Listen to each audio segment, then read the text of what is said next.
ქრისტე აღსდგა, ჭეშმარიტად აღსდგა, სრულიად საქართველოს საქრისტიანოს ულუცავ აღდგომის ბრწყინვალე დღესასწაულს, ღმერთი იყოს ჩვენი და ჩვენი საქართველოს მწყალობელი და მფარველი. ღვთისმშობლის წილხვედრი ივერიისა. მე ვაჟა ოთარაშვილი, ბრუნდები მედია კავშირი ობიექტივის პირდაპირ ეთერში ჩემი საავტორო გადაცემით ლიტერატურა, ხელოვნება, სულიერება. ჩემი დღევანდელი გადაცემის სტუმარი იქნება ეკა კვანტალიანი, შესანიშნავი მკვლევარი, პოეტი, მთარგმნელი, დოქტორანტი, ხვალზე გიგი სადოქტორო დისერტაციას იცავს სწორედ ფრანგულ ლიტერატურის განხრით ქუთაისიდან ჩაგვერთვება. იგი გიორგი სააკაძის ფენომენის კვლევის ცენტრის დირექტორის მოადგილეა, ჩვენ არაერთ საერთაშორისო კონფერენციაზე ვყოფილვართ ერთად ამ კუთხით და მე ვიტყოდი, რომ ძალიან ყურადსაღები და უმნიშვნელოვანესი აღმოჩენები გვაქვს სწორედ ქართული ისტორიოგრაფიისათვის გიორგი სააკაძის ფენომენის შესწავლასთან დაკავშირებით, ხოლო დღევანდელი ჩვენი თემატიკა მიეძღვნება გიორგი სააკაძის უკანასკნელ დღეებს, აღსასრულს, მის საფლავს, ზოგადად მის გარდაცვალებას, მის საფლავს და ამ სიკვდილის მიზეზებს. მე მინდა ვთქვა, რომ წელს 7 აპრილს ახალი სტილით, ძველი სტილით 25 მარტს ზოგიერთს ეშლება ხოლმე და რაღაცა შენიშვნას გვაძლევს ამ კუთხით, ძველი სტილით 25 მარტს, ხოლო ახალი სტილით 7 აპრილს 401 წელი შესრულდა გიორგი სააკაძის მეთაურობით ქართველთა გამარჯვებიდან ყიზილბაშთა 35,000-იან არმიაზე მარტყოფის ველზე, მარტყოფის ულევერას ველზე, სადაც საოცარი გამარჯვება მოიპოვა დიდმა მოურავმა თავისი ქართველებით და სადაც ქართველობამ ფაქტიურად გაიმეორა დიდგორის ბრძოლის მოდელი. ამ ბრძოლაში მონაწილეობდა სრულიად საქართველო, ქართლ-კახეთის ლაშქარი, ასევე იმერეთის, გურიას სამეგრელოს, აჭარის, სვანეთის, ანუ სრულიად რაჭის და ასე ფშავ-ხევსურეთი ხო თავისთავად და მთლიანად მთელმა საქართველომ დაამარცხა ყიზილბაშთა ესეთი მრავალათასიანი ლაშქარი. მე მინდა გითხრათ, რომ ჩვენთან უკვე ხაზზეა ეკა კვანტალიანი, მოგესალმები ეკა. მოგესალმებით, ბატონო ვაჟა. გაიხარე. მე მინდა დღევანდელი ჩვენი გადაცემა მიეძღვნას გიორგი სააკაძის უკანასკნელ დღეებს ოსმალეთში მისი დაღუპვისა, ტრაგიკული აღსასრულისა. სანამ აი ამ კონკრეტულ ამ ტრაგიკულ დღეებზე გადავალ, მინდა ჩვენს ტელემაყურებელს და რადიომსმენელს კიდევ ერთხელ გავახსენო ის პერიპეტიები, რომელიც უძღოდა წინ მარტყოფის გამარჯვებას. მოგეხსენებათ, რომ 1625 წლის 7 აპრილს გიორგი სააკაძის მეთაურობით ქართველთა ჯარმა 10,000-მა ქართველმა დაახლოებით 30,000-იანი ყიზილბაშთა ურდო გაანადგურა და აი სამწუხარო არის ის, რომ მის არ იყოს, ესე იგი, როდესაც იესო მაცხოვარი ბზით და ყვავილებით მოფენილი შედის იერუსალიმში ზეიმით და ოსანას შესძახის მოსახლეობა, სადღაც ერთი კვირის მერე უკვე ჯვარს აცვავენ იესო მაცხოვარს. რამდენიმე დღეში. ფაქტიურად იგივე დაემართა, ეხლა ვიღაცა მართქვას, რომ რაღაცა ცუდი შედარებაა, უბრალოდ შეიძლება ისტორიოგრაფიული ჰიპერბოლით ვთქვათ, რომ დაახლოებით 1 წელიწადში მარტყოფის წელწადნახევარში მარტყოფის გმირი, უბადლო მთავარსარდალი და ფენომენალური მხედართმთავარი გიორგი სააკაძე 1626 წლის გვიან შემოდგომით მარცხდება ბაზალეთის ტბასთან, ბაზალეთის ომში, თეიმურაზ პირველის ლაშქართან და იგი იძულებულია კიდევ ერთხელ გადაიხვეწოს საქართველოდან. მიზეზი ზოგიერთი იდიოტისა არის ის, რომ ფიქრობენ, რომ გიორგი სააკაძეს მეფობა უნდა და მეფის გვირგვინი, მაგრამ ჩვენ თქვენთან ერთად ეკა როცა ევროპელი მეცნიერების ნაშრომები ეს იქნებოდა პიეტრო დელავალე, კლოდ მალენგრი თუ სხვები და სხვები ეს იქნებოდა ბართლომეუს ფერო და სხვა განვიხილეთ და ვნახეთ კიტჩინსი და სხვები თანამედროვე მეცნიერებიც გიორგი სააკაძეს და თეიმურაზ პირველის კონფლიქტის უმთავრესი მიზეზი არის ის რომ თეიმურაზ პირველი მიისწრაფის შაჰ-აბასთან შერიგებისაკენ და რასაც მოწმობს მუსტაფა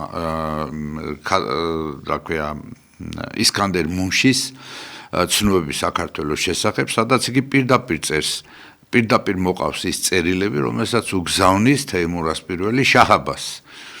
რომ ოღონდ შემირიგდი, ოღონდ ესე იგი მაპატიე, ჩემი გზიდან გადახვევა, შენი მონა ვიქნები, შენი მონამორჩილი ვიქნები, ყურებში მონის რგოლ გაყრილი გიახლები და შენ ფეხთამტვერს ავლოკავ და ასე შემდეგ, აი დამამცირებელი სიტყვებია, არც მინდა რომ მოვიყვანო პირდაპირ ეთერში, თუმცა ჩემი ტრილოგიის მესამე ტომში იქნება ეს წარმოდგენილი და შეუძლია ნახოს მკითხველმა თუ როგორ დამამცირებელი სიტყვებით წერს თეიმურაზ პირველი შაჰ-აბასს და როგორ ემუდარება რომ შეურიგდეს და აპატიოს და ასე შემდეგ და მისი მონა და მისი მორჩილი იქნება, აი სწორედ ეს არის მიზეზი განხეთქილებისა გიორგი სააკაძისა, რომელმაც თავისი უსაყვარლესი შვილი პაატა შესწირა, თავისი მეორე უსაყვარლესი შვილი დავითი შეწირა, იგი მარაბდის ველზე დაიღუპა, პაატა სააკაძეს თავი მოკვეთეს, მოგეხსენება და აი ფაქტიურად ყველა შვილი რო იტყვიან სასწორზე შეაგდო, იმიტომ რომ მარტყოფის ომში მონაწილეობდა როგორც ავთანდილი, ისე იორამი და ავთანდილი მამასთან ერთად იწყებს იმ 4 კაცთან ერთად აჯანყებას. აი ეს არის მიზეზი ბაზალეთის ტრაგედიისა და არა ის რომ გიორგი სააკაძეს მეფობა უნდა. გიორგი სააკაძე გადაიხვეწა ოსმალეთში მოგეხსენებათ და იგი 1627 წელს ჯერ სამცხე-ჯავახეთშია, ხოლო შემდეგ უკვე 1627 წლის ზაფხულში უკვე იგი ოსმალეთშია, სტამბოლშია ხდება ოსმალთა პირველ პირს მურად მეოთხეს, რომელსაც დიდი ზარზეიმი დღებულობენ, იგი შემდეგ მონაწილეობს უკვე მანამდე მონაწილეობს არზრუმის აღებაში და ასე შემდეგ სხვადასხვა სამხედრო ოპერაციებში იღებს წარმატებით მონაწილეობას და აი დგება ყველაზე ტრაგიკული მომენტი, ეს არის 1629 წლის 3 ოქტომბერი, როდესაც მას სიკვდილით სჯიან. ეხლა მე მინდა ჩვენს მაყურებელს და მსმენელს უთხრა, რომ გავრცელებული ვერსია ოსმალო ისტორიკოსების, ეს იქნება მუსტაფა ნაიმა, ეს იქნება ქათიბ ჩელები თუ სხვები, არის ის, რომ გიორგი სააკაძე ვითომ დააკავეს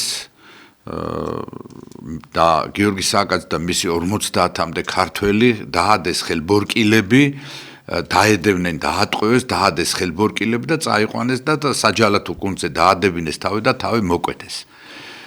მაგრამ ვინც იცნობს გიორგი სააკაძის, ვინც გაცნობილია ელემენტარულად მასალებს გიორგი სააკაძის ფსიქოტიპისა, იგი მიხვდება, რომ გიორგი სააკაძე არ არის ისეთი პიროვნება, როგორიც გამოყავს მაგალითად იგივე ქათიბ ჩელებს და მუსტაფა ნაიმას, რომ თითქოს გიორგი სააკაძეს შეეშინდა, გაიქცა და მალათიისკენ გაიქცა, მან არ იცოდა თურქეთის გზადაკვალი. თურქეთის გზადაკვალი ძალიან კარგად იცოდა გიორგი სააკაძემ, ეს არის ტყუილი, რასაც თურქი ისტორიკოსები გვთავაზობენ და თუ რატო გვთავაზობენ, ამასაც ვიტყვი სამწუხაროდ ქართულ ისტორიოგრაფიაში დღემდე არ ყოფილა და არ თქმულა სიმართლე გიორგი სააკაძის სიკვდილით აღსრულების თაობაზე და საქმე იმაშია, რომ გიორგი სააკაძე როცა მუსტაფა ნაიმა წერს, რომ მალათიისკენ გაიქცა, მალათიის იქით არის არზრუმი, სადაც მისი მეუღლე და შვილები იმყოფებიან და ბუნებრივია, კაცი რო გარბოდეს ახლა იმისკენ, რა ქვია, ზესტაფონისკენ, იქ ხო არ გაიქცევა, საგარეჯოსკენ, გაიქცევა ხაშურისკენ, არა,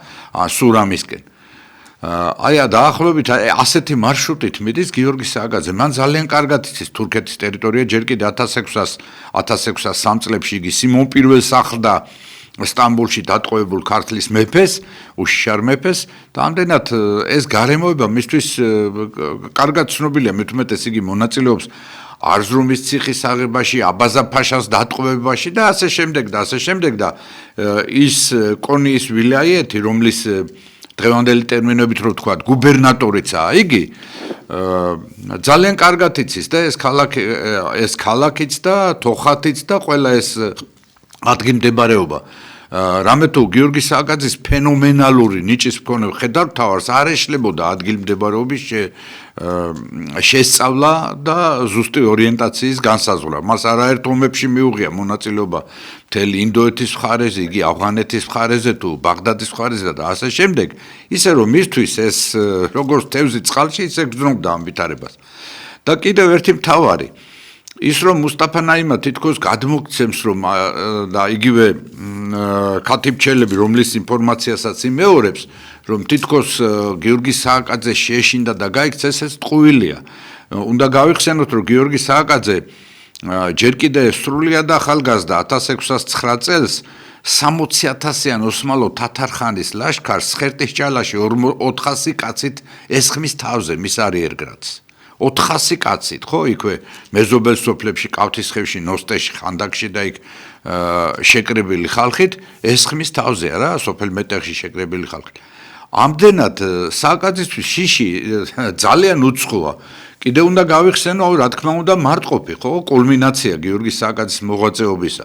სადაც 4 კაცით იგი თავის ვაჟთან ერთად სააკაძე, ავთანდილ სააკაძე, პაპუნა ვაშაყაშვილი, ბააკა ხერხეულიძე და ელია დიასამიძე 4 კაცით იწყებენ დაჯანყებას ყიზილბაშთა ლაშქრის შუაგულში. 4 კაცით 30,000-იან ლაშქარში. ახლა რა მაშინ განსხვავებული ავტომატები და ხელყუმბარები და ის ხო არ იყო ტყვიამფრქვევები, არა? იყო საომარი ძირითადად ხმალი, შუბი, ფარშიმშერი, არა? და შეიძლება ერთგასროლიანი დამბაჩა ქონოდა, ან ერთგასროლიანი თოფი, პილთა თოფი. დამთავრდა. ეს იყო მთელი შეიარაღების არსენალი იმ დროინდელი ბრძოლების დროს. ამდენად ასევე შემიძლია გავიხსენო ლისის ტბასთან მოგებული ომი, როდესაც 60 კაცით 700 ყიზილბაში გაანადგურა. აღარაფერს ვამბობ ქარჩოხში, სადღაც 3000 კაციანი არც კი ლაშქრით 12,000-ზე მეტი ყიზილბაში ჩააწვინა ქსანში და ორი კვირა ქსანის სისხლით მოწყული სისხლისფრად მოდიოდა. ისე რომ წარმოუდგენელია, რომ 50 კაცი შეიარაღებული გიორგი სააკაძე და ქართველები ხელბორკილების დასადებად ხელებს გაუწვდიან იმას ოსმალოებს და ეტყვიან რომ კი ბატონო თან მით უმეტეს იციან რომ თავის მოსაკვეთად უნდა წაიყვანონ რა წარმოგიდგენიათ ახლა ეს ხო აი ზღაპარია რა და ამას რატო ხსავს ახლა თურქიის მეისტორიები თუმცა მე უნდა ვთქვა რომ ესე იგი იბრაჰიმ ფეჩევი ეს უნგრელი წარმოშობის სხვათა შორის თურქი მეისტორიე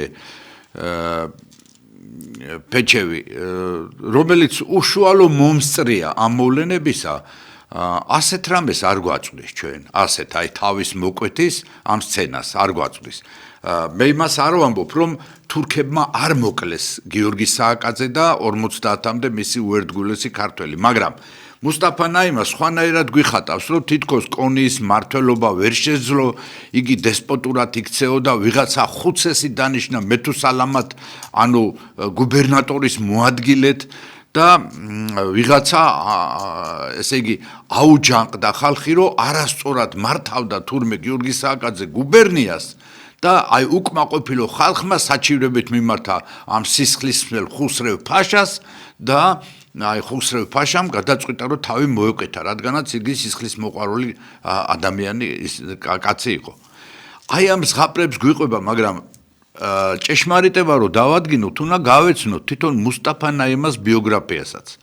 მუსტაფა ნაიმა ამ ისტორიის წერას იწყებს 1699 წელს. ანუ გიორგი სააკაძე უკვე 70 წლის გარდაცვლილია. 70 წლის გარდაცვლილია გიორგი სააკაძე და მუსტაფა ნაიმა სხვათა შორის ამ ისტორიის წერის პროცესში ზოგიერთი გავრცელებული თვითონ თურქული წყაროების მიხედვით იყო ძალიან პირდაპირი მეისტორიე თავიდან ძალიან უშუალოდ აღწერდა თქვათ სისხლიან ბატალიებს დაუნდობრობას სისასტიკეს ოსმალთა სამეფო კარისა და ამიტომაც იგი ბოსფორის ციხეში მოხვდა გამოსასწორებლად ანუ თითი დაუქნია ხელისუფლებამ რომ შენ ყველაფერი კი არ უნდა აღწერო რაც ხდებოდა არამედ იმას რასაც ჩვენ გიკარნახებთ ანუ მუსტაფა ნაიმა სინამდვილეს კი არ გადმოგცემს გიორგი სააკაძის მოკვლის თაობაზე არამედ იმ პოლიტიკას ატარებს, რომელიც ჭირდებოდა იმ დროს თურქეთის სამეფო კარს, ანუ სახელმწიფო პოლიტიკას ატარებს ოსმალეთის. აი ამაშია საქმე, იმიტომ რომ დაუჯერებელია, რომ გიორგი სააკაძე ხელები გაეშვირა და მის 50-მდე ქართველს შეიარაღებულებს თან როგორი მებრძოლები ყავს თან, ხო? ესე იგი თავისი ვაჟი ავთანდილი პაპუნა ვაშაყაშვილი, სულ ყველა მარტყოფის ბრძოლის მონაწილეები და მარაბდის ბრძოლის მონაწილეები. იასექსინის ერისთავი, ქაიხოსრო მუხრამბატონი, სიძიძმა მისი, ხო? ესე იგი, უბადლო მეომარები, უბადლო ხალხი, რომლებიც ესე იგი აი რო იტყვიან სპეცრაზმი გიორგი სააკაძეს ახლავს თან. და რამდენი 300 კაცი თუ 400 კაციც არ უნდა შესეოდა, ესენი უკან არ დაიხევდნენ არაფერზე. ამიტომაც ეს ყველაფერი არის ტყუილი და მოგონილი და ამიტომაც არის რომ ქართული ისტორიული პირველწყარო იოსებ თბილელის დიდმოურავიანში ამის თაობაზე არაფერი არ არის, რომ გიორგი სააკაძე და მის ერთგულ ქართველებს თავი მოკეთეს. ასევე არჩილ ბაგრატიონი, პოეტი მეფე არჩილი, იგივე კი რომ თურქებმა მოკლეს ეს ცხადია, მაგრამ ამ მოკვდინების ამ ფორმაზე რომ თითქოს თავი მოკვეთეს, არაფერს არ ამბობს. ასევე მინდა ვთქვა, რომ ევროპულ წყაროებშიც ცნობილი გიორგი სააკაძის პორტრეტის შემქმნელი ქრისტეფორე კასტელი ამბობს, რომ გიორგი სააკაძე და მისი ერთგული ქართველები მოწამლეს და ისე მოკლეს. ამასვე ადასტურებს იოსებ თბილელის დიდმოურავიანში, სადაც ხუსრე-ფაშას დიდვეზირი თავის ცოლს წერს, რომ ხმალ და ხმალ, ანუ ხმლით ბრძოლისას გიორგი სააკაძის დამარცხება ფაქტიურად წარმოუდგენელია, ფანტასტიკის სფეროაო. აი, ანუ ეს ინფორმაციები იმის საფუძველს გვაძლევს, რომ გვეძებნა გიორგი სააკაძის მოკვდინების ნამდვილი მიზეზი. და აი ამის თაობაზე მე მინდა ასევე გაუწყოთ, რომ ახლა ეკა კვანტალიანი ჩაერთვება ქუთაისიდან და ისაუბრებს სწორედ ამ თემაზე, რა მასალებიც აღმოაჩინეთ ჩვენ ევროპულ არქივებში და რომელიც ასევე დადასტურდა თურქეთში მცხოვრები ჩვენი ქართველების მიერ, იქ თოხათის ციხის მახლობლად მცხოვრები ქართველების მიერ. დიახ გთხოვ ეკა. ბატონო ვაჟა, კიდევ ერთხელ ვსარგებლობ შემთხვევით და ქრისტეს აღდგომას საქართველოს მიულოცავ, ქრისტე აღდგა, გისურვებთ გაერთიანებას, ქართველობა, გაძლიერებას თქვენს ბატონო ვაჟა, თქვენს საოცარ საქმეში, ბატონი ვაჟა უთარაშვილი, სააკაძეოლოგიის ისმის ჩემი ხმა რაღაც დაულმაგებული. ისმის, კარგად ისმის. ამ შესანიშნავი მიმართულებით ისტორიოგრაფიაში დამარცხებელი გახლავთ და სისწავლობით ღმერთს მომცა იმის საშუალება, რომ თქვენი თანამებრძოლი ვიყო, ბატონო ვაჟა. ძალიან საინტერესო ინფორმაცია მინდა მოგაწოდოთ ჩვენი ერთობლივი კვლევისა. რა თქმა უნდა, ჩვენ გამოვკვეთავთ ისევ ასპექტებს, რაც შეეხება ევროპელ ისტორიკოსებს, ევროპელ კვლევრებს, რომლებიც ერთხმად აღიარებდნენ გიორგი სააკაძის სიძლიერის, მისი განუმეორებელი ძალის, მისი ქრისტიანობის, ვაჟკაცობის სიმბოლო შესახებ.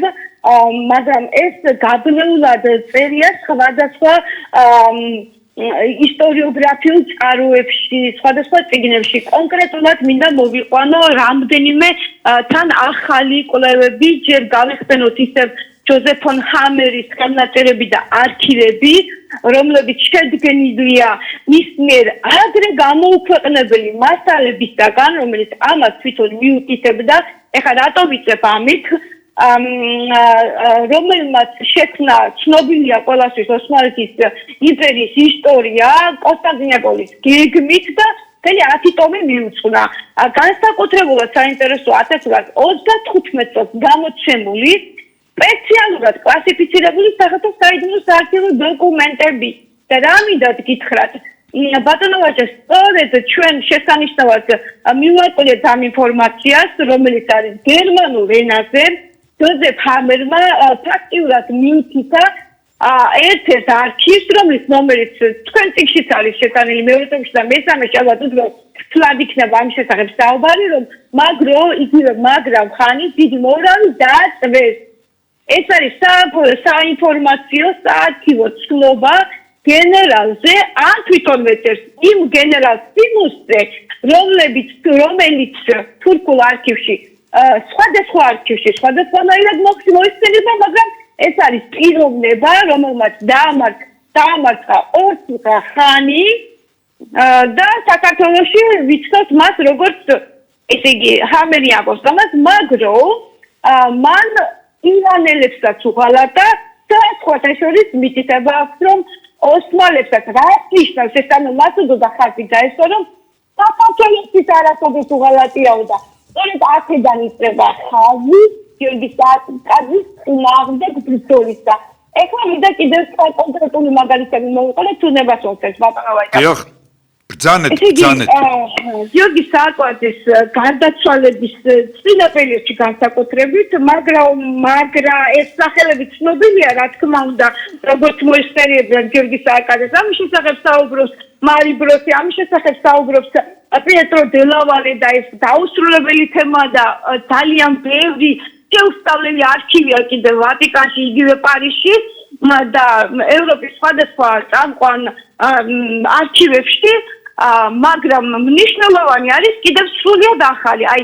გიორგი სააკაძეს თვითონ ახლა ოსმალურ წყაროებს მივმართოთ აი მისი გარდაცვალების პერიოდს მე-17 საუკუნის აისწორდა ამ პერიოდს პირველ 1629 წელს რომ ეხება ესე იგი გიორგი სააკაძეს მოიხსენებენ აგრეთვე მუღზოდ იგივე მაღზა სხვადასხვა მწერალიც იყენებს ამას და სხვადასხვა ისტორიკოსი იგივე თურქებით და რას ნიშნავს ახლა ეს სიტყვა არის წარმომავლობით სპარსულიდან ურდუ ენაზე ნიშნავს საშუალო სპარსული ენიდან გამომდინარე ტვინს სიამაყეს ომს დაბრყრობას გადატანის მნიშვნელობით ინტელექტს და ძალაუფლებას და ანუ მაღზოს ბოლოს უკვე შეარქვეს გიორგი სააკაძეს და ძალიან ცნობილია რომ ძალიან საინტერესო რომ ცნობილი თურქი მეისტორიებით რომლის შესახებაც უკვე ევროპელები საუბრობენ აი მე-17 საუკუნიდან მე-18 და განსაკუთრებით მე-19 საუკუნეში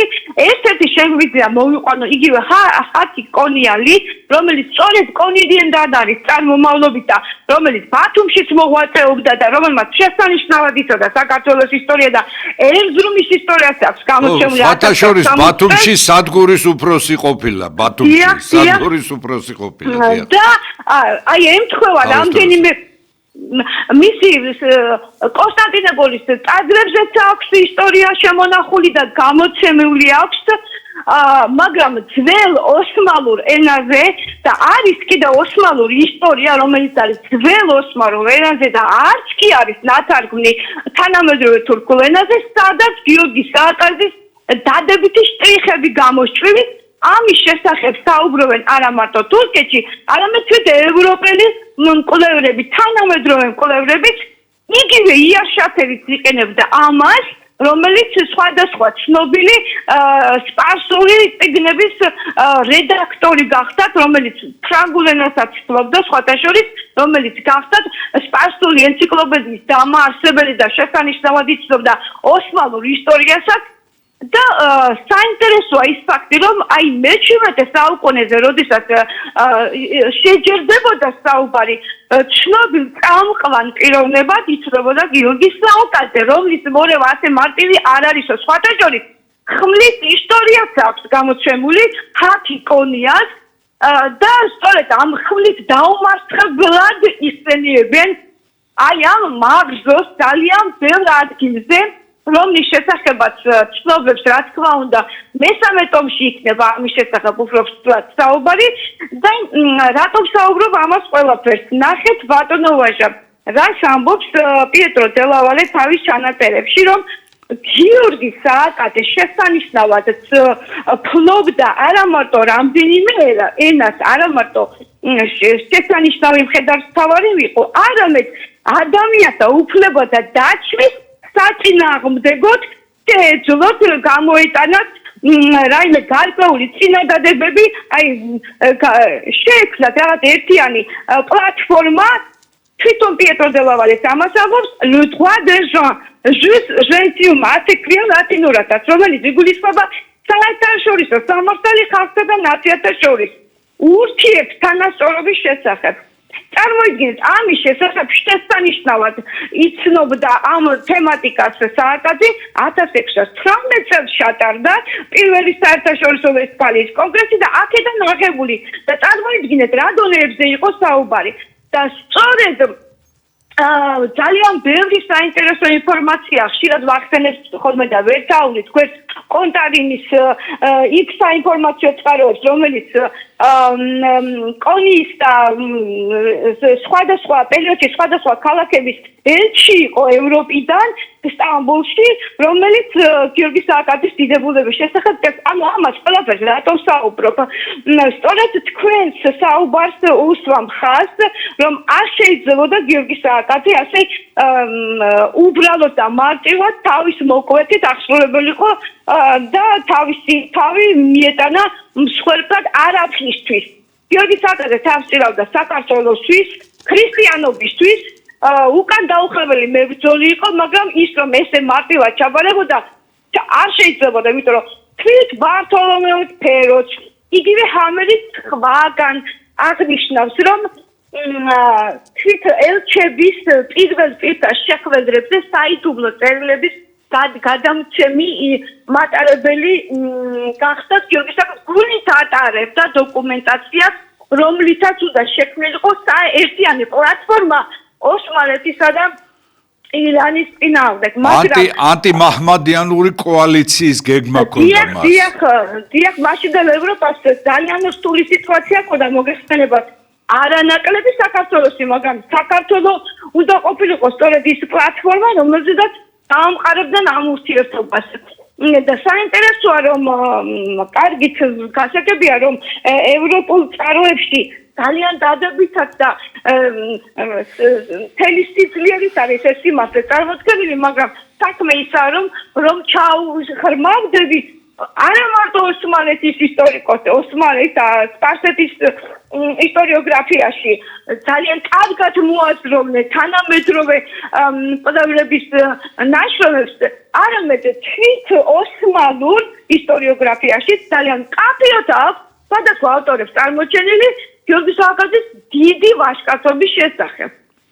ანუ ძალიან დიდი პიროვნება იყო, არა მარტო ფიზიკური ძალით, არამედ გავლენიანი პიროვნებაც იყო და ამას ვერ მალავენ მიუხედავად იმისა, რომ რა თქმა უნდა, ნახეთ გიორგი სააკაძე ყოველთვის თავისი მარჯვენა ხელით ყოველთვის საქართველოსკენ იყო.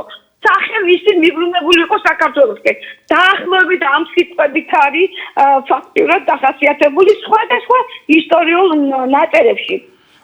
მე დავსენ საარქივო წყაროებში. კიდევ ერთი მომენტი, მინდა გითხრათ და თქვენ შეგიძლიათ განავსოთ მე ეს ინფორმაცია. მარი ბროსემ როდესაც ნახა ქართლში ერთსაწმინდაში საფლავი, იქ იყო წარწერა. გიორგი სააკაძე გარდაცვლილი 1629 წელს და მისი მეუღლის სახელი გვერდით. მისი ვაჟის სახელი, მაგრამ ნახეთ საინტერესო რა არის. მეორე ვარიანტი რომ არის იერუსალიმში დაკრძალული.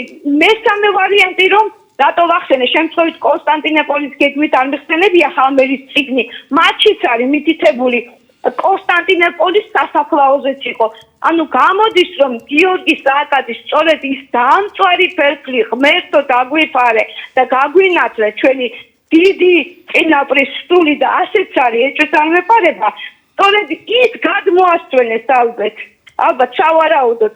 თქვენ შეგიძლიათ ამის შესახებ განაგრძოთ და განავსოთ უფრო მეტად როგორც ჩვენი კვლევებიდან გამომდინარე ბატონო ვაჟა. დიახ, მე ერთადერთი ეკა დავამატებ იმას, დიდი მადლობა, არ გახვიდე ეთერიდან. მუსტაფა ნაიმას და ქათრიბჩელების ცნობებიდან ერთადერთი მე მათ შეიძლება დავეთანხმო იმაში, რომ გიორგი სააკაძე აპირებდა საქართველოში ჩამოსვლას, საქართველოსკენ გაქცევას. რამე თუ ჩვენთვის ასევე კვლევებით ცნობილია, რომ იგი იმ ნადავლს საომარი მოქმედებების შემდეგ აგზავნიდა საქართველოში და ალთუნკალაში, იგივე ოქროს ციხეში, დღეს ეს ციხე ადიგენის რაიონში მდებარეობს, მართლაც ქაჯეთის ციხესავით არის მიუდგომელი, აი ამ ციხეში ინახავდა და იგი იყო ალიანსში დამეგობრებული ლევან მეორე დადიანთან, სამეგრელოს მთავართან და ისინი დიდი მეგობრები იყვნენ და სწორედ ისინი აი ამ მეგრულ ქართლური ერთიანობით ძმობით აპირებდნენ ამ ანტიმაჰმადიანური კოალიციისათვის სულის ჩადგმას და იარაღს აგროვებდნენ სწორედ ალთუნკალაში, რომელიც ას მიუდგომელი ციხე იყო. ეს ერთი მომენტი.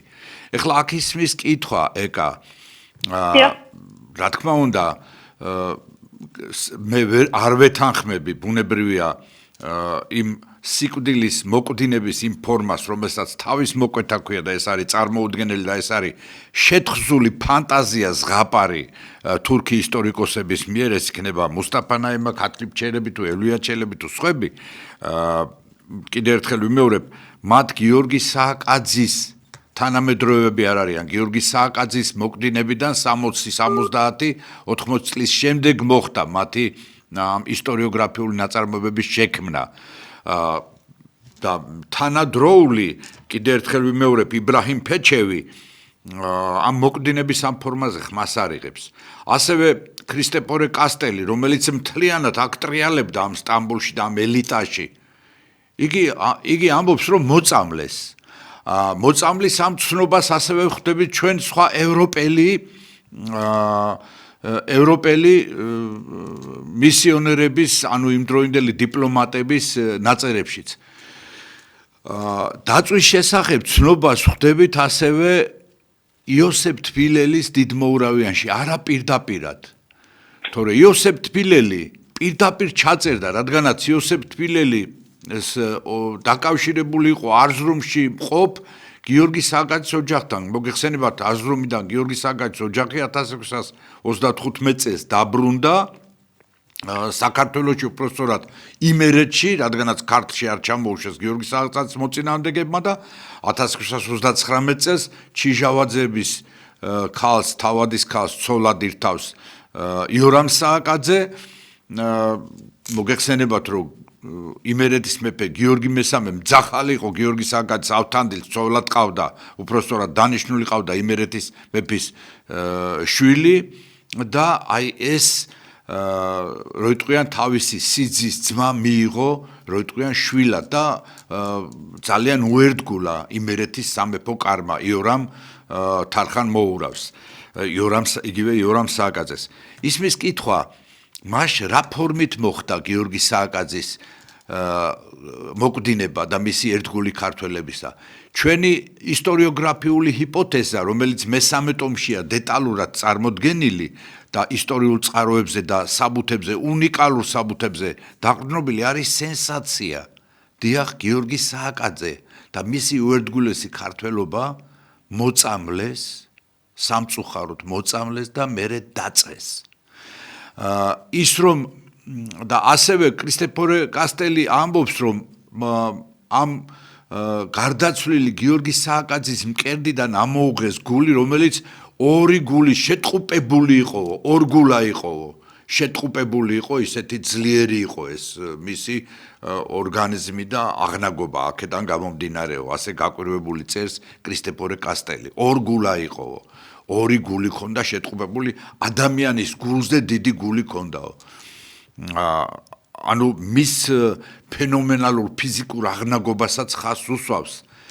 ხოლო რაც შეეხება დაწვას, რომელიც ახსენე ავსტრიის არქივებში 1832 წლის მასალებში, ამას ადასტურებს კიდევ ის, რომ იქ მცხოვრები ქართველებთან კონტაქტი ჰქონდა ჩვენ გამოჩენილ მეცნიერს, ისტორიკოს ქალბატონ შუშანა ფუტკარაძეს.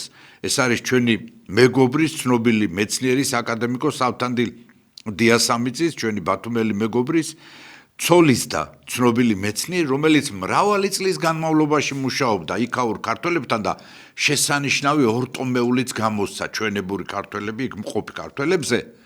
სწორედ იქ მყოფ ქართველებიდან გამოკითხვის შედეგად აღებული ინტერვიუს იქაური ქართველები ამბობენ, აი თოხათში მცხოვრები, თოხათის კოშკთან მცხოვრები ქართველები, რომ გურჯებს ჩვენ გურჯ ძმებს რო გონიათ, რომ ჩვენი დიდი ბაბაი თავი მოაჭრეს და მოკლეს, არა დააწვეს ოხერმა თურქებმაო. და აღწერილია როგორ შემოუწყვეს მერე, ესე იგი ამ მოწამლულ დახოცილ ქართველებს თივები და შეშები და როგორ დაწვეს. აი აქედან გამომდინარეობს ის, რომ ჩვენ დღეს გიორგი სააკაძის საფლავი არ ვიცით ზუსტი მდებარეობა და თქვენ სწორად ჩამოთვალეთ, 3 ლოკაცია სავარაუდოდ, შეიძლება მეტიც იყოს. ეს არის დავამატებ შემდეგ თუ მომცემთ უფლებას. კი, აუცილებლად. ეს არის, რა თქმა უნდა, სტამბოლში ცნობილი, უпростоრად კონსტანტინოპოლში ბიზანტიელების დროს შექმნილი უძველესი საიმპერატორო სადიდებულო სასაფლაო აკლდამა, ალბათ პანთეონი 12 მოციქულის სახელობის, სადაც დიდი მხედართმთავრები, იმპერატორები და ისინი იკრძალებოდნენ, ბიზანტიის იმპერატორი, აი აქ არის მისი ერთი საფლავი, გიორგი სააკაძისა, მეორე საფლავი, რომელიც ტიმოთე გაბაშვილის მიმოსვლაშია და ელენე მეტრეველი ახსენებს და გვაძლევს ამის შესახებ ინფორმაციას, არის სწორედ იერუსალიმში ჯვრის მონასტერთან არსებული მთავარანგელოზის ეკლესიის კედელთან, სადაც აღნიშნულია, რომ გიორგი სააკაძე და მისი 50-მდე ქართველის ფერფლი აქ განისვენებს და არც არის გასაკვირი, რადგანაც ნიკიფორე ირბახი,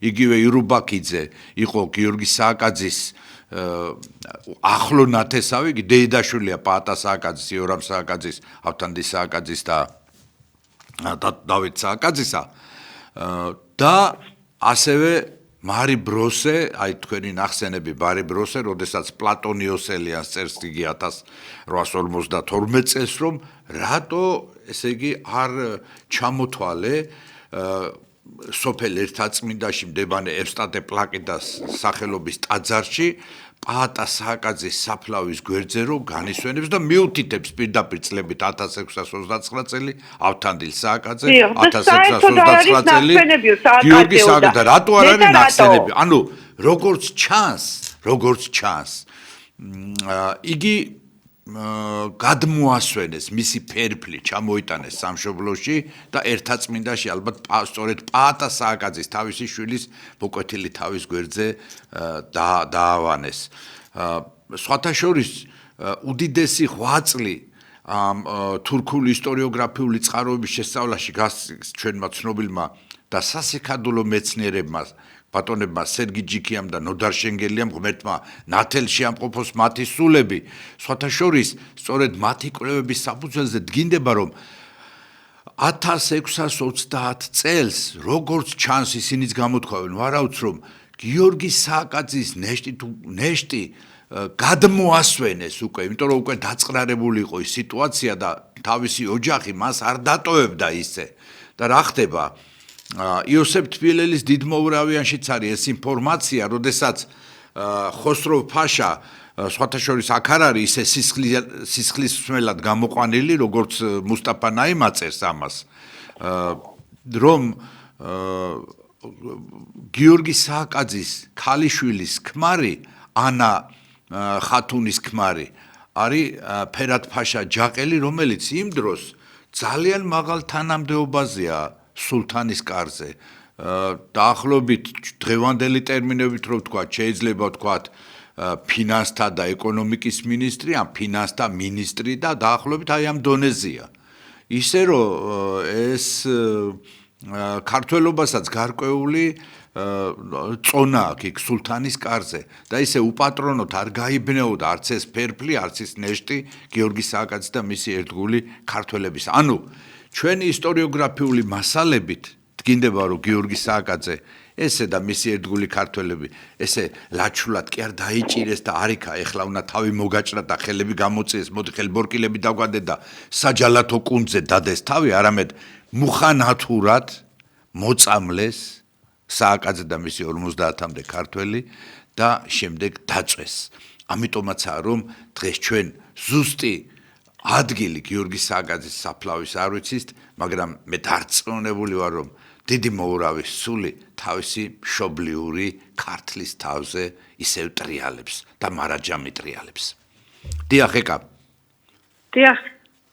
ბატონო ვაჟა აუცილებლად უნდა დავამატო მიყვარს ამ თემაზე საუბარი აი ჯოზეფ კარსტი რასტერს დიდ მოურავზე ძალიან საინტერესოა რომ ეს გერმანელი მეცნიერი აღმოსავლეთმცოდნე ფილოლოგიის რასმოსის უნივერსიტეტის პროფესორი რომელიც მოღვაწეობდა 1871-1962 წლებში მან რედაქცია გაუკეთა ფრანგულად მეფე ვახტანგ მეექვსის ქართული სამართლის კოდექსი იბერიული კავკასიური კანონმდებლობის დასაზუსტებლად, რომელმაც შეიტანა, უფროსად კი არ შეიტანა, აი ვახტანგ მეექვსის კოდექსიო, არსებობს ერთი საინტერესო თავიო, ამის შესახებ მე მარიბროსი ამბობს, უკაცრავად მარიბროსზე ამბობს, რომ საუბრობს ძალიან ბევრს გიორგი სააკაძეო და ქართულ ვარიანტში ზოგიერთი არის, ზოგიერთი არ არისო.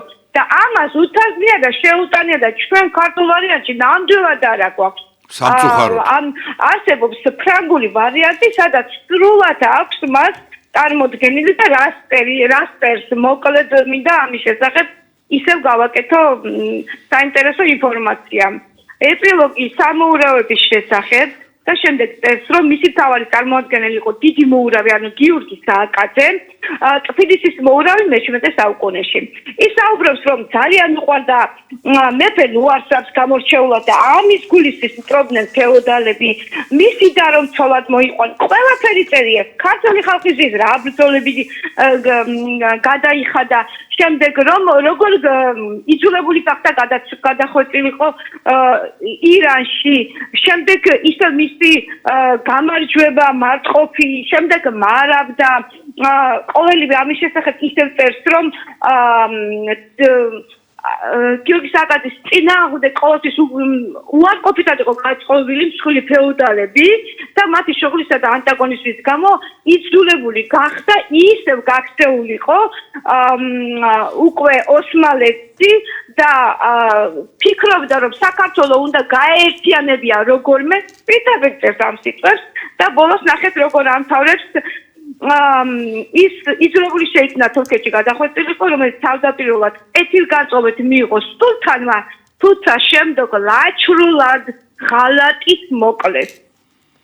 დიახ, აი ეს არის მითითებული. კიდევ ძალიან საინტერესოა, რომ მას ადარებს რამდენჯერმე მაქვს ნაცვლად ქართველ ალკიბიადეს და საუბრობს ისევ თითმოურავიანზე, ისევ მარიბროსეზე საუბრობს, რომ ეპოსი აი ასე მოიხსენიებს დიდმოურავიაში, რომლის ავტორი გახდათ მისი შვილიშვილი უпроსტად გიორგი სააკაძის შვილიშვილი, მაგრამ ესე უწერია მას თბილისის მიტროპოლიტი იოსებ თბილელი გადმოსცემს ამ ისტორიას და შემდეგ ქართლის ცხოვრებამ აქედან გადაიტანაო წარმოიდგენეთ და რა თქმა უნდა ამას ხაზს უსვავს სხვათა შორის დიდი ივანე ჯავახიშვილის რომ ქართლის ცხოვრების ორივე ვარიანტი ეს იქნებოდა ბერი ეგნატაშვილი თუ ვახუშტი ბატონიშვილი ორივე ვარიანტი იყენებს თავის პროზად გადააქვს იოსებ თბილელის პოეტური პოემა, ისტორიული ლიტერატურული პოემა დიდმოურავიანი. აქვე მინდა დავზინო რომ ქართულ ისტორიოგრაფიაში ეკა გავრცელებულია ესეთი მოსაზრება, ნუ ეს ახლა არ მინდა დავასახელო გვარები და პიროვნებები, მით უმეტეს გარდაცვლილები, რომ თითქოს როდესაც სულთან მურად მეოთხემ გაიგო გიორგი სააკაძეს ესეთი მუხანათური მოკლა, მისი მკვლელი ხუსრევ ფაშას თავი მაშინვე მოკვეთა. ესე არ არის, მინდა იცოდეთ, რომ გიორგი სააკაძის მოკვდინება მოხდა მუხანათურად 1629 წელს 3 ოქტომბერს ჯორჯი ოროტამ დაადგინა ახალი თარიღი ცნობილმა ევროპელმა მეცნიერმა ხოთაშორის თბილისშიც გამოვიდა კონფერენციაზე იგი და ამბობს რომ 29 სექტემბერს მოხდა ეს გიორგი სააკაძის გარდაცვალება რომ გიორგი სააკაძის მკვლელს ხუსრევ ფაშას თავი მოკვეთა მურთას ფაშამ რომელიც იყო ქართული წარმოშობის ბაღდადელი იყო უпростоრად იმერელი ბაღდადიდან იყო მურთას ფაშა რომელიც ბავშვობიდან მოიტაცეს და იზრდებოდა სწორედ თურქეთში, ტყვეთა ბაზარზე გაყიდეს და იზრდებოდა თურქეთში და დიდ თანამდებობებს მიაღწია, მაგრამ ამ მურთას ფაშასთან უნდა აღნიშნოთ, რომ გიორგი სააკაძეს ჰქონდა ურთიერთობა სხვადასხვა ბრძოლების დროს და გიორგი სააკაძე და მურთას ფაშა ერთმანეთს იცნობდნენ. ეს ქართველი მურთაზი ბაღდადელს ეძახდა გიორგი სააკაძე, ასეა მოხსენებული. მაგრამ უნდა ითქვას, რომ ხუსრევ ფაშას მოკვდინება თავის მოკვეთით მოხდა არა მაშინვე გიორგი სააკაძის დაოპის ტრაგიკულად აღსრულების შემდეგ, არამედ 3 წლის შემდეგ 1632 წლის 11 მარტს იგი გამაგრებულია ხუსრევ ფაშა აუჯანყდა ცენტრალურ ხელისუფლებას მურად მეოთხეს, რომლის სიძეც იყო და რომლის დაცვლა ყავდა სხვათა შორის და სწორედ 1632 წლის 11 მარტს მოკვეთეს თავი, როდესაც დიდი ლაშქარი გაგზავნა თოხათის ციხის ასაღებად მურად მეოთხემ, მურად მეოთხე 1640 წლამდე იყო სულთანი თურქეთისა და აი სწორედ 1632 წლის 11 მარტს მოკვეთეს ხუსრევ ფაშას თავი. ანუ 3 წლის შემდეგ გიორგი სააკაძის სიკვდილით აღსრულების შემდეგ. ანუ კიდევ ერთხელ მინდა თქვა რომ გიორგი სააკაძეს და მის ერთგულ ქართველებს ესე მონურად ხელები არ გაუწდიათ და ხელბორკილ დადებულები ისინი არ წაუყვანიათ და ის რომ ასეთ სურათს გვიხატავს ზოგიერთი ძველი თურქი მეისტორია სიმართლეს არ შეეფერება და ჩვენი ახალი მასალები სწორედ დადასტურებენ გიორგი სააკაძის მოკვდინების სახეს. დიახ თურქებმა მოკლეს, მაგრამ მოკლეს მუხანათურად. თურქებმა მოხანათურად მოკლეს და თავისი ეს მზაკრული მუხანათური მკვლელობა დიდი სარდლისა, დიდი მსოფლიო დონის მხედართმთავრისა მიჩქმალეს სხვადასხვა ასეთი შეთხსული ზღაპრებით, თითქოს იგი გარბოდა, თითქოს რაღაცა მართლობის ფორმა შეეშალა და არასწორად დესპოტურად მართავდა და ასე შემდეგ და ასე შემდეგ და დაიჭირეს, დაედევნენ, დაიჭირეს ხელბორკილები დაადეს მას და 40 ქართველს და ისინი წამოვიდნენ ესე ცხენებზე შემჯდრები, დადეს საჯალათო კუნძზე თავი და ასე მოკვეთეს. ეს არის ტყუილი, ანუ მოწამლეს და დაწვეს მათი ნეშტები. აი ეს მინდა ვთქვა. დიახ. იგივე ბართოლომე ფერო აღნიშნავს, რომ გიორგი სააკაძის გარდაცვალების მომენტი სწორედ ამას უკავშირდებაო. ის საიდუმლო კავშირები, რაც ევროპელ პირველ პირებთან გააჩნდათ, რისთვისაც იბრძოდა სწორედ ის წერილი, რომელიც უპოვეს, აი ესე წერია. სწორედ ეს იყო მისი ღალატის და მისი მოკვდინების მიზეზი. ჩვენ ვერ მოვასწარით გიორგი სააკაძის მოკვდინებით დაინტერესებული იყო 4 მხარე, ეს იყო ირანი, ეს იყო თვითონ ოსმალეთი, ეს იყო ინგლისის დაზვერვა და ეს იყო თეიმურაზ პირველი, რომელიც ამ მიმართებით მშრალდება 1658 წელს მოსკოვში მოლაპარაკებებში, რუსებთან მოლაპარაკებებში მყოფი, აი ეს 4 სუბიექტია, რომელთა ჩარევითაც ხდება გიორგი სააკაძის და მისი ერთგული ქართველების განადგურება ოსმალეთში, ხოლო მათი მოკვდინების სახე არის ასეთი: სწამლავენ და შემდეგ წავენ, ხოლო მათი ფერფლი დღეს ასე თუ ისე საქართველოშია, ხოლო მათი სუნი ჩვენს ივერიის თავზე და არის დავანებული. ღმერთმა ნათელში ამყოფოს ჩვენი დიდი წინაპრები გიორგი სააკაძის მეთაურობით. ჩემი გადაცემა დასასრულს მიუახლოვდა, ჩემი სტუმარი იყო ცნობილი პოეტი, მთარგმნელი, დოქტორანტი, მკვლევარი გიორგი საგაძის ფენომენის კვლევის ცენტრის დირექტორის მოადგილე ქუთაისიდან, ეკა კვანტალიანი, მე ვაჟა ოთარაშვილი, მომავალ ოთხშაბათამდე გემშვიდობებით. ნახვამდის კარგად ზანდებოდეთ, ჩემო ქართველებო.